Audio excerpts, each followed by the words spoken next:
Bene data twongeye kubasuhuza mu izina rya Yesu Kristo umwami wacu, turagira ngo dukomeze gusangira ijambo ry'Imana n'ubundi mu gitabo cya kabiri cya Mose cyitwa Kuva, ni igice cya gatatu ku murongo wa 13 tugeze ku murongo wa 17, dusimbuke dusome mu gice cya kane umurongo wa mbere tugeze kuri 6. Reka dusome mu izina rya Yesu. Imana ibwira Mose izina ryayo. Mose abaza Imana ati ningera mu Bisirayeli nkababwira nti Imana abasekuruza banyu yabantumyeho, bakambaza bati yitwa nde? Nzabasubiza iki? Imana isubiza Mose ati ndi uwo ndi we, kandi aba ariko uzabwira Abisirayeli uti ndiho yabantumyeho. Kandi Imana ibwira Mose ati aba ariko uzabwira Abisirayeli uti Uwiteka Imana y'abasekuruza banyu, Imana ya Aburahamu, Imana ya Isaka, Imana ya Yakobo yabantumyeho. Iryo ni ryo zina ry'iteka ryose. Ubwo ni rwo rwibutso rwanjye ruzahoraho ibihe byose. Genda uteranye abakuru b'Abisirayeli babwire uti Uwiteka Imana y'abasekuruza banyu, Imana ya Aburahamu, Imana ya Isaka, Imana ya Yakobo yarambonekeye irambwira iti ni ukuri nabagendereye mbona ibyo babagirira muri Egiputa. Ndavuga nti nzabakura umubabaro wo muri Egiputa mbajyane mu gihugu cy'Abanyakanani n'Abaheti n'Abamori n'Abaferezi n'Abahivi n'Abanyebusi, igihugu cy'amata n'ubuki. Mose arayisubiza ati ariko ntibazanyemera, ntibazanyumvira, kuko bazambwira bati Uwiteka ntiyakubonekeye. Uwiteka aramubaza ati icyo ufite mu ntoki ni iki? Aramusubiza ati ni inkoni. Aramubwira ati ijugunye hasi. Ayijugunya hasi ihinduka inzoka. Mose arayihunga. Uwiteka aramubwira ati rambura ukuboko uyifate umurizo. Arambura ukuboko arayifata, irongera iba inkoni mu ntoki ze. Uwiteka ati ni ukugira ngo bemere yuko Uwiteka Imana y'abasekuruza, Imana ya Aburahamu, Imana ya Isaka, Imana ya Yakobo yakubonekeye. Kandi Uwiteka aramubwira ati ishyire ikiganza mu gituza. Yishyira ikiganza mu gituza, agikuyemo kiza cyuzuye ibembe cyera nka shelegi. Mwakire neza Imana. Bene data rero turagira ngo dusangire ijambo ry'Imana. Intego iravuga ngo kugendana n'Imana. Hano tubona Imana yigaragariza umugaragu wayo Mose, kuko Mose yari afite urugendo rwo kujya gukura Abisirayeli muri Egiputa. Imana yari imaze kumutuma ku mwami Farawo kugira ngo ajye gucungura ubwoko bwa Isirayeli. Hari impamvu Imana yari imwohereje muri Egiputa kujya gucungura ubwoko bw'Abisirayeli. Icya mbere, ubwoko bw'Abisirayeli bari mu buzima bugoye, bari mu butayu, bari mu bunyage mu gihugu kitari icyabo, ndetse bakoreshwa imirimo y'agahato, bakoreshwa imirimo mibi, bakoreshwa imirimo y'uburetwa. Noneho Imana ituma y'umugaragu wayo Mose. Mose nawe hari ibintu bitatu Mose yakoze. Mose yabanje yirebaho ubwe, yirebaho ndi muntu ki, nzakora iki, umuntu nkanjye wari umushumba waragiraga intama. Ariko asubiza amaso inyuma aravuga ngo iri jwi rimpamagara ni iryande, rirambwira iki? Atega amatwi yumva icyo Imana imubwiye, atega amatwi abitekerezaho. Arangije aribaza ngo none se ko Imana irimo kunyoreza muri kiriya gihugu ikanwa ku mwami Farawo, nzagenda nkande? Nzavuga iki? Nzababwira iki? Nzagenda mu izina ryande? Mesaje nzatanga, ibyo nzabwira umwami Farawo nzavuga ko ari nde wabintumye? Ikintu gishimishije ni uko Mose yabashije gutekereza umuhamagaye, atega amatwi, arumva. Nyuma yo kumva asobanukirwa n'icyo agiye gukora. Kuri 13 aravuga ngo Mose abaza Imana ati ningera ku Bisirayeli nkababwira uti Imana ya sekuruza banyu yabantumyeho, nabo bakongera bakambaza, nimara kubabwira bakambaza nzasubiza iki? Mose yagiye mu buryo ategura n'ikibazo nuko azabasubiza. Aravuga ngo ningenda nkababwira ngo Imana y'abasekuruza banyu yabantumyeho, nkabibabwira, nabo bakongera bakambaza, nkababwira ati yabantumyeho, nabo bakambaza ati iyo Mana yitwa nde? Izina ryayo.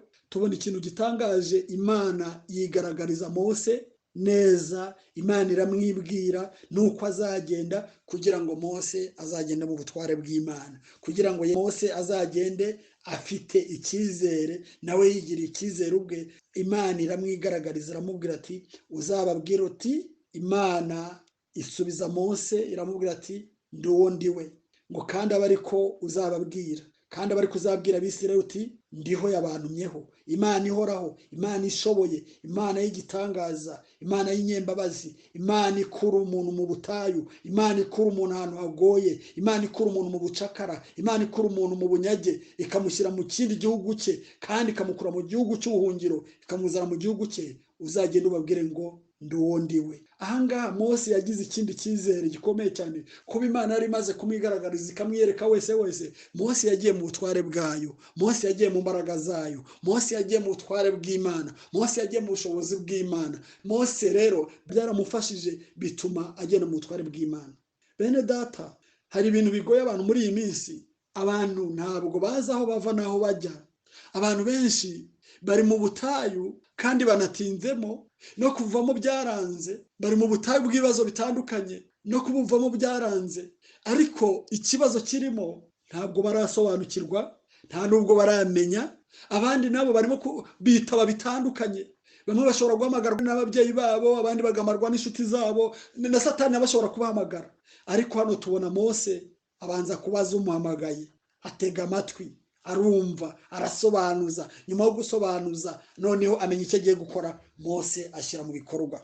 Hari amajwi menshi rero agenda ahamagara abantu, hari amajwi menshi atandukanye, ariko Mose asobanukirwa ijwi rimuhamagaye. Mose asobanukirwa ijwi rimuhamagaye, ndetse arongera arasobanuza, arongera avuga ngo nzagenda mu butware bwande, nzavuga mu butware bwande, nzacungura abari Abisirayeli mu butware bwande, nzabakura muri Egiputa mu butware bwande. Abisirayeli bahuye n'ibibazo, Abisirayeli bahuye n'ingorane, ndetse nuko bagiye siko banagarutse. Baritotombye, ndetse n'iminsi bagombaga kumara muri urwo rugendo yari yongereye.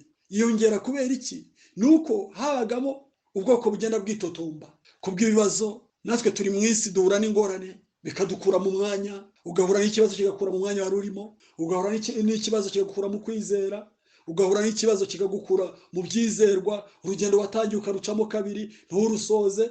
Ni ukuvuga ngo rero n'Abisirayeli byababayeho. Bene data, turagomba kumenya uduhamagaye ninde, turagomba kumenya ijwi riduhamagaye, ndetse tukamenya n'icyo riduhamagarira iryo jwi, tukamenya n'uduhamagaye. Nicyo gikwiriye abakristo b'iki gihe, nicyo gikwiriye abakristo turi mu rugendo. Ndetse abakristo b'iki gihe iyo bahuye n'ibibazo rimwe ibi mbivuyemo, ndetse bakibagirwa n'iki Imana yavuganye nabo, bakibagirwa n'amasezerano Imana yabahaye. Ariko Mose tubona ashikama, tubona Mose asobanuza, tubona Mose agira icyizere, afata ingamba, afata umwanzuro.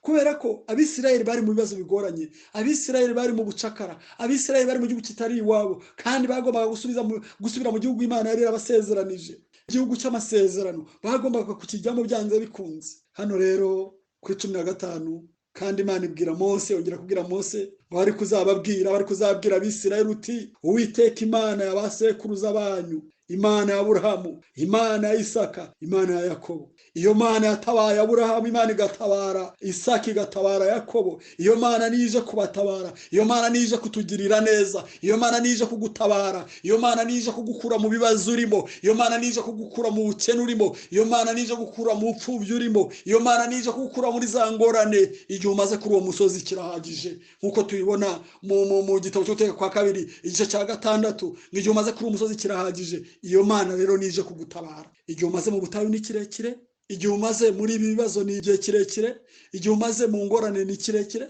ariko hari Imana. Nyuma y'uwo musozi hari Imana, nyuma y'ubwo butayu hari Imana, nyuma yo kuburara hari Imana, nyuma y'uko turi mu gihe cya COVID, igihe cy'amezi 6, abantu bavuga ngo ntabwo duhura mu rusengero, ndetse bamwe hari igihe wumva barimo kuganira ngo ntabwo tugisenga, bomeruka mu rusengero mu kwa 3. Ariko abo nabo ntabwo basobanukiwe, ntabwo bazi uwo bahamagaye, ntabwo bazi umwami bakorera. Kuko iyo Mana turagomba kugendana iteka ryose, iyo Mana turagomba kugenda mu bihe byose. Imana yacu turagomba kugendana mu ngorane, haba atari mu ngorane tukagendana, haba ari mu bibazo tukagendana, haba ari mu munezero tukagendana. Iyo umuntu avuga ngo aheruka mu rusengero mu kwa 3, uwo ngo ntabwo azi umwami akorera, ntabwo azi uwo bagendana. Ariko buri munsi tugomba kumenya Imana yacu, kandi tugomba kuyiramya uko bwije n'uko bukeye, haba ari mu bibazo, atari mu bibazo. mu bihe byiza no mu bihe bibi Imana ihora ari Imana. Imana yacu ntabwo ihinduka. Niyo mpamvu ukumva umukristo aravuze ngo ntabwo mperuka gusenga, ngo ntabwo tugisenga. Imana ni Imana. Ngo iyi Mana rero yabanye na Aburahamu, iyi Mana yabanye na Isaka, iyi Mana yabanye na Yakobo, ntabwo byari bihe byoroshye. Iyi Mana yabanye na Mose, ntabwo byari byoroshye nk'uko uyu munsi tutorohewe, nk'uko uyu munsi abakristo batorohewe. Iyi Mana rero niyo ndimo kuvuga, iyi Mana niyo nanjye ndimo kukwibutsa. Imana yabanye na Aburahamu, Imana ikabana na Isaka, Imana ikabana na Yakobo, Imana yabanye na Mose mu rugamba nka ruriya, Imana yabanye n'Abisirayeli mu gihugu cy'ubutayu, Imana yabanye n'Abisirayeli mu bucakara, Imana yabanye n'Abisirayeli mu bunyage. Iyo Mana rero natwe turagomba kubana nayo, nubwo bimeze bitya muri iki gihe, nubwo bigoranye muri iki gihe, nubwo ubona bidashoboka, ariko Imana yabanye na Isaka, Imana ikabana na Aburahamu, Imana ikabana na Yakobo, Imana ikabana na Mose mu butayu. Iyo Mana nayo niyo tugomba kubana nawe, niyo tugomba kubana nayo, kubera ko iyo Mana ntihinduka, ihora ari Imana. Imana yigaragarije Mose mu bihe bikomeye, Imana yigaragarije Mose mu ngorane zikomeye, igendana nawe. Yaramuvuga ngo ubuse nzavuga ninde wantumye, nzavuga ko ari nde wanyohereje, ariko Imana iramwigaragariza, iramwibwira, iramwisobanurira neza ati genda mu butware bwanjye. Niyo mpamvu rero Mose aratinyuka, Mose arashikama, Mose arakomera, agenda mu butware bw'Imana. Ku murongo wa 16 avuga ngo genda uteranye abakuru b'Abisirayeli ubabwira uti Uwiteka Imana y'abasekuruza banyu, Imana ya Aburahamu, Imana ya Isaka, Imana ya Yakobo, iyo niyo ivugana namwe, iyo niyo ikorana namwe, iyo niyo izabana namwe, iyi niyo izabatabara, iyi niyo izabageza mu gihugu cy'isezerano, ndetse iyo niyo izabageza mu gihugu cy'amata n'ubuki, cya gihugu cy'isezerano.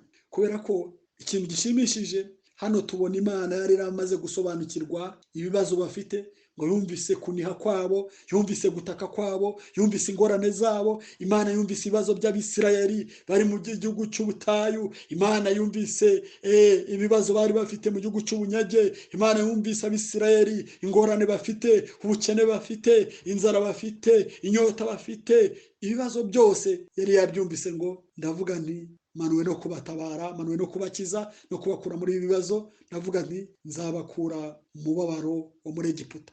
Imana yari yamenye ibibazo bafite muri Egiputa, Imana yari yamenye ingorane bafite muri Egiputa, Imana yari yamenye inzara bafite, ubukene bafite, uburwayi bafite, ibibazo bafite muri Egiputa. Irababwira ngo nzaza mbakure mu mubabaro wo muri Egiputa, majyane mu gihugu cy'Abanyakanani, igihugu cy'isezerano, igihugu Imana yari yarabasezeranije. Icyo ngicyo nicyo izaba, kubera ko yari yamenye ibibazo bafite. Imana yari yamenye ibibazo Abisirayeli bafite. Hano ku gice cya 4 tubona Mose n'ubundi ahabonera ikindi gisubizo. Mose yongera kuvuga ngo ariko ntabwo bazanyemera. Mose yongera kubwira Imana ngo ntabwo bazanyemera, abantu ntabwo bazanyemera rwose, ukomeze nuko nteye ntabwo bazanyemera. Aravuga ngo nta nubwo bazanyumvira, ngo kuko bazambwira uti Uwiteka ntiyabukubonekeye, ati Uwiteka ntabwo yigeze kwigaragariza. Imana yongera kubaza Mose, iramubaza ngo icyo ufite ni iki mu ntoki, icyo ufite ni iki mu ntoki zawe, ni icyo ufite. Mose asubiza Imana ati ni inkoni. Imana iramubwira ngo yijugunye hasi. Mose ayijugunya hasi, ihinduka inzoka. Mose arayihunga. Uwiteka aramubwira ati rambura ukuboko uyifate umurizo. Rambura ukuboko, arayifata, irongera iba inkoni mu ntoki ze. Imana ishobora byose. Hano tubonamo ibitangaza. Muri iki gice cya 4 tubonamo ibitangaza bikomeye cyane. Tubona Mose yongera gushidikanya, ndetse Abisirayeli baramubwira ati none se Imana yigeze ikubonekera? Imana iritegereza, ireba kwizera kwacu, ireba amaganya yacu, ireba ibibazo byacu. Noneho Mose hano yarongeye atsikira mu kwizera guke, reka mwite kwizera guke, ariko Imana yongera iramuhumuriza, iramubwira ati burya ufite iki? Ati mfite inkoni. Imana iramubwira ati irambure. Arayirambura, ayirambika hasi, atijugunye hasi, ayijugunya hasi, ya nkoni ihinduka. Hano biragaragara hari abantu benshi bemera kubw'ibimenyetso, hari abantu bakoze mu buryo bwo gukora ikintu ari uko babonye igitangaza. Ni ukuvuga ngo Mose yari afite igitangaza, Mose yari afite igisubizo mu biganza bye, ariko Imana iramwigaragariza. abantu benshi bemera ari uko babonye ibimenyetso, abantu benshi bemera ari uko babonye ibitangaza, batabona ibitangaza ntibabashe kwemera. Ariko tubona Mose yagendanye n'Imana, Mose yabanye n'Imana, Mose yumviye Imana, Mose yumviye Imana ndetse yumva inama Imana imugira. Muri uru rugendo turimo turagomba kugisha Uwiteka inama, muri uru rugendo turimo turagomba kugisha Uwiteka inama, tugasenga ubudasiba, tugaca bugufi kugira ngo twumve icyo Imana ivugana natwe. Abantu benshi bataye umurongo, abantu benshi bataye icyerekezo, abantu benshi babuze icyerekezo, n'abari bagifite baragitakaza, abandi babura icyerekezo, abandi bata icyerekezo, urugendo bari bafite bararuhagarika. Ariko birakwiriye ko muri uru rugendo tugisha Uwiteka inama nk'uko tubona Mose yarabikoze biramuhira. Mose yagishije Uwiteka inama kandi bigenda neza. Niyo mpamvu tubona urugendo rwe ataragiye wenyine, tubona yaragendanye n'Imana, tubona Imana yaramubaye hafi, tubona yaragendanye n'Imana, Imana iramushyigikira, Imana ibana nawe, kandi Mose byamuyobera akongera akagisha Uwiteka inama. Niyo mpamvu muri iki gihe kigoye abagenzi benshi, bamwe baragenda bonyine, ntibazi iyo bava, ntibazi iyo bajya, abandi batakaje kwizera kubw'ibibazo bahuye nabyo, baracyashidikanya ngo bategereje ibimenyetso, abandi baracyashidikanya ngo bategereje ibitangaza. Ariko ni ukuvuga ngo birasaba kugira ngo tugendane n'Imana, mu bihe byose tugendane n'Imana, muri Covid tugendane n'Imana, cyaba igihe kirekire cyaba igihe kigufi tugendane n'Imana, cyaba igihe kirekire tugisha Uwiteka inama, cyaba igihe kigufi tugisha Uwiteka inama, kugira ngo Uwiteka abane natwe. Ntabwo nitutabona ibimenyetso bizakuraho kwizera, nitutabona ibitangaza ntibizakuraho kwizera. Ibitangaza bishobora kukugeraho bitinze, ibitangaza bishobora kugeraho vuba cyangwa bikakugeraho bitinze, ariko birakwiriye ko tugendana n'Imana, birakwiriye ko tugisha Uwiteka inama kugira ngo Imana igendane natwe, uko yabanye na Aburahamu, ikabana na Isaka, ikabana na Yakobo, ndetse ikabana n'umugaragu wayo Mose mu gihe bitari byoroshye, niko natwe igomba kubana natwe muri ibi bihe bitoroshye. Uko yabanye na Aburahamu, ikabana na Isaka na Yakobo, niko n'ubundi muri iki gihe cya Covid abantu bafite ibibazo bitandukanye, abantu batakaje akazi, abantu babuze uburyo bwo kubaho, abandi barimo kugira inzara zitandukanye mu ngo zabo, ariko n'ubundi Imana iracyari Imana. Imana yakoze kiriya gihe igatabara Mose, igatabara Abisirayeli, na n'uyu munsi iracyari Imana. Imana yatabaye Abisirayeli mu gihugu cy'ubutayu, iracyari Imana. Igihe umaze mu butayu ni kirekire, igihe umaze mu butayu ni igihe ntabasha kumenya, igihe umaze mu butayu ni igihe utamenya, ariko Imana iracyari Imana. Mu bibazo Imana ni Imana, mu ngorane Imana ni Imana, ibihe byose Imana iracyari Imana. Bene data rero, nibyo mbifuriza, nanjye nifuriza kugira ngo tugendane n'Imana, mu bibazo tugendane n'Imana, mu ngorane tugendane n'Imana, kuko tubona ingero nyinshi, tubona abantu bagiye bagendana n'Imana kandi bakagira ibihe byiza, tubona abantu bagiye bakurikira Uwiteka bakagira ibihe byiza. Icyo dusabwa ni uguca bugufi tukagisha Uwiteka inama aho bituyobeye, kandi Imana izabana natwe, Imana izagendana natwe. Nicyo mbasabiye, nanjye nisabiye mu izina rya Yesu, amen. Mana turagushimye, Mana turaguhimbaje, uri Mana nziza, uri Mana itabara, uri Mana yabanye na Mose muri Egiputa, ndetse igihe yari agiye gucungura ubwoko bwa Isirayeli, akibaza byinshi, agatekereza byinshi, akavuga ngo nzavuga ko ari nde, nzagenda mu izina rya nde, nzavuga ko ari nde wantumye.